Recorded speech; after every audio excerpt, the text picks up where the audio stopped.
Mumbai Pune कॉरिडॉरच्या connecting link मार्गावरील valley bridge येथे आज बुधवारी सकाळी सुमारे 10 वाजण्याच्या सुमारास 3 कारचा थरारक साखळी अपघात घडला। भरधाव वेगातील वाहनांमध्ये झालेल्या या अपघातामुळे काही काळ परिसरात खळबळ उडाली।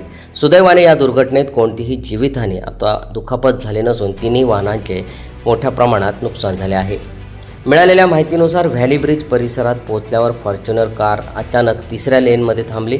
त्यामुळे मागून येणाऱ्या वेरणा कार चालकाला वाहन नियंत्रित करताना आल्याने त्याने फॉर्च्युनरला धडक दिली। त्यानंतर वेरणाच्या मागून येणाऱ्या तिसऱ्या कारनेही वेरणाला जोरदार धडक दिल्याने क्षणार्धात साखळी अपघात घडला।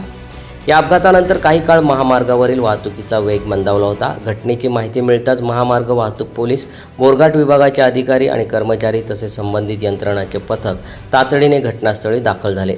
त्यांनी अपघातग्रस्त वाहनांना क्रेनच्या सहाय्याने बाजूला हटवून वाहतूक सुरळीत करण्यासाठी युद्धपातळीवर प्रयत्न केले।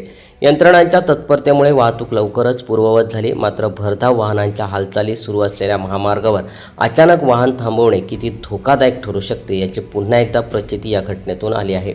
सुदैवाने कोणतीही जीवितहानी झाली नसल्याने मोठी दुर्घटना टळली असून वाहन चालकांनी सुरक्षित अंतर राखून वाहन चालवावे, अचानक ब्रेक टाळावेत आणि वाहतूक नियमांचे काटेकोरपणे पालन करावे असे आवाहन करण्यात आले आहे। सम्राट मराठी लाईव्हसाठी ब्युरो रिपोर्ट, खोपोली।